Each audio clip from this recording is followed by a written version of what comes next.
This is APYouthNet. Today we have a special show. We will explore the role of the private sector as regards access to finance and also how it can be an agent of change for the lives of young entrepreneurs.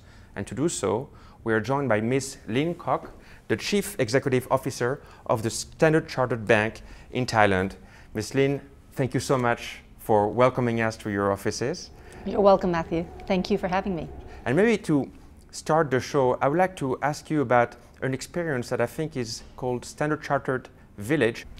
Well, in Thailand, we've got this SC Village, which basically helps a village in the northern part in Korat province, about 500 villages, to have access to finance through what we call a village banking model, where we've put some seed money into that, and we've basically helped the villages to design sort of a plan of governance around giving money and getting money back.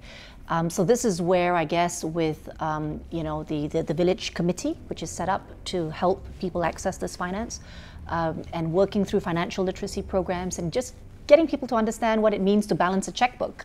I mean, literally, not literally, but because obviously they deal in cash. And this is where I think we help people to understand that finance can actually be used to spur economic growth in a particular area, but more importantly also for their own personal economic growth. About 20 years ago, the world got to know a little bit more about access to finance in terms of microfinance.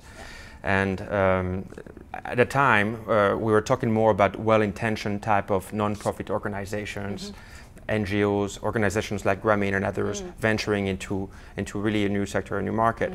Today things are evolving, and how do you view the perception that not only Standard Chartered, but really the commercial banking sector in general is looking at social finance or microfinance? Is it viewed as something that is CSR, corporate social responsibility? Is it for philanthropy? Or is it really tapping into an untapped market of people who actually have the ability of repayment if they are given a chance? Right. Well, microfinance is quite a specialized finance, and that's why you won't see a lot of commercial banks doing direct microfinance. And the reason for that is that, the loans are pretty small. But the numbers that you can potentially access are pretty large, because there is a huge unbankable population. In Thailand, the unbankable population is about 15 million. And when I say unbankable, that means they don't really have access to bank accounts.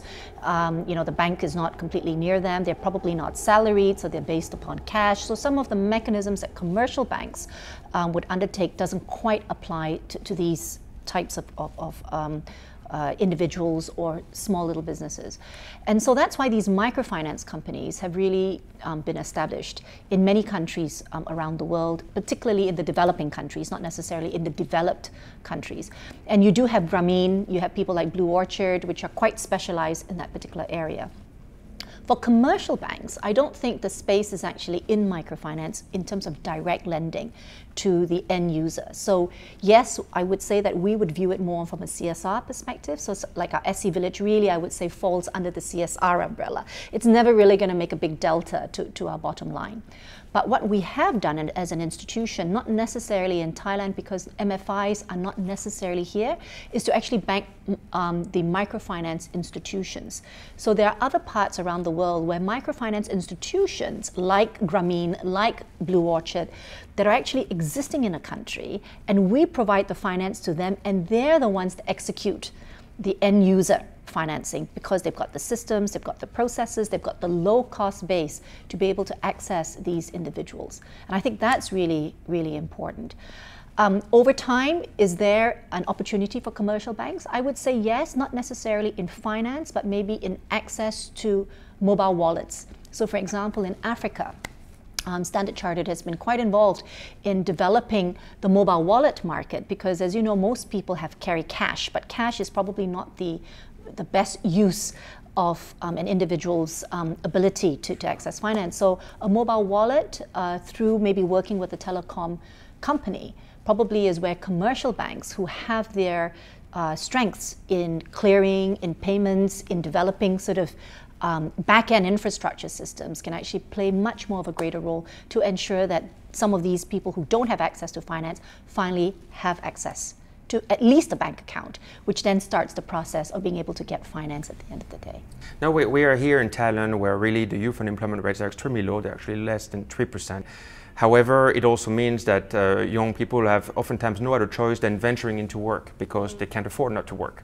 And that in places where there is limited access to social protection makes the task even harder, and it oftentimes forces young people to venture into work that we would at the ILO consider not decent work. In your view, is it the role of the MFIs, of the financial providers, to look after the fact that once the loans are disbursed, the quality of the jobs also needs to be monitored in such a way that they are decent jobs? I think it's a little bit of both. I think if you say that it is the absolute responsibility of banks to ensure that companies that accept our loans actually provide a decent workplace environment for young people or for their employees, that's probably going one step too far.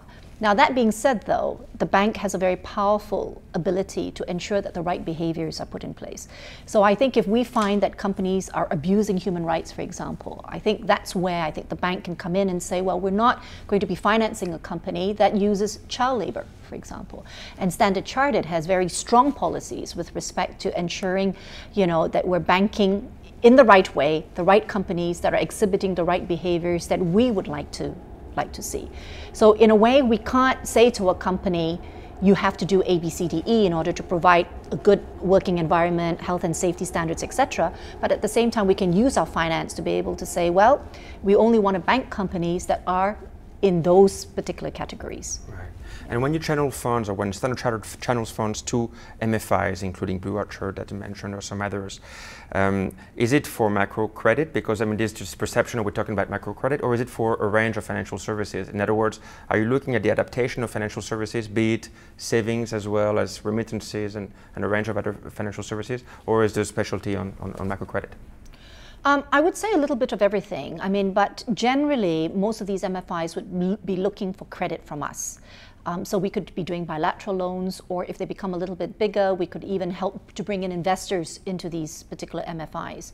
Now, in terms of providing a back-end system, maybe other than mobile wallets, I think they're in a much better position than we are to be able to go out to the communities to either offer some kind of a savings account or collections, because a lot of it is still cash-based for now, and very, very small amounts at this point in time.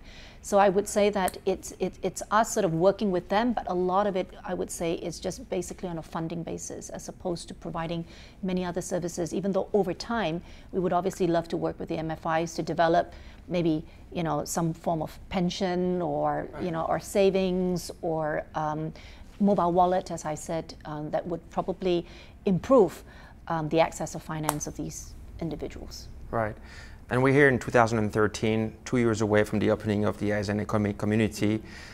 We are expecting a flow of competencies, people, cash also from one country to the other within the region.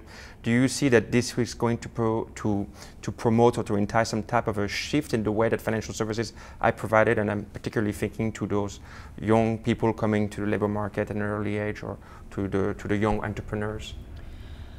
I think for entrepreneurial finance and access for young entrepreneurs, it's quite specialized. And when you're sort of in a startup situation, which I think is what you're insinuating, it is not so easy to get finance on day one.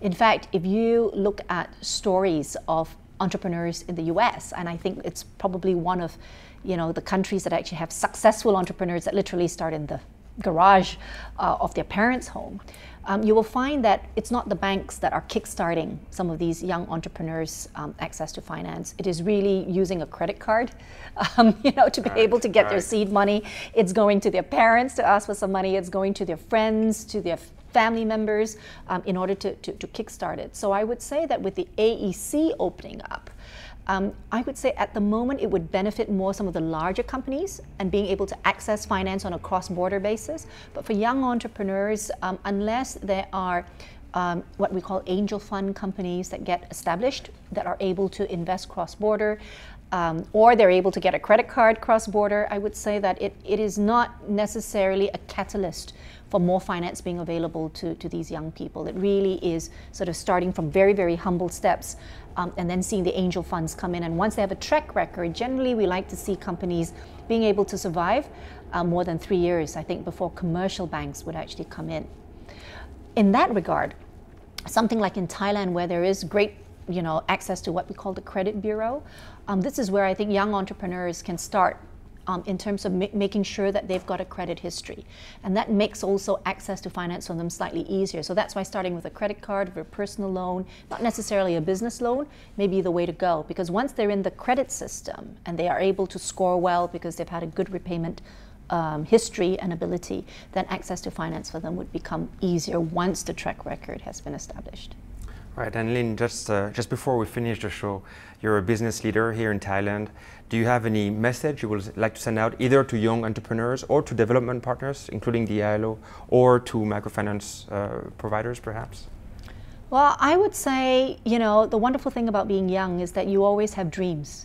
And the world is your oyster. So I would suggest to them that they should continue to try, continue to be ambitious, continue to, seize opportunities, not accept defeat, and obviously try to meet as many people as possible to sell their idea and sell their dream, and hope that they can get lots of support, not necessarily just from financial institutions, but really from people who are very, very close to them. Because I would say that if they've got that kind of support, they will get to be more confident, and confidence is what generally would be also a key ingredient to them being successful.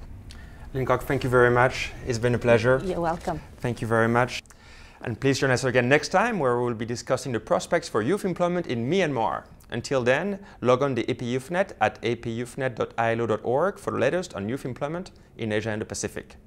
From the offices of the Standard Chartered Bank in Bangkok, I'm Matthew Koniak.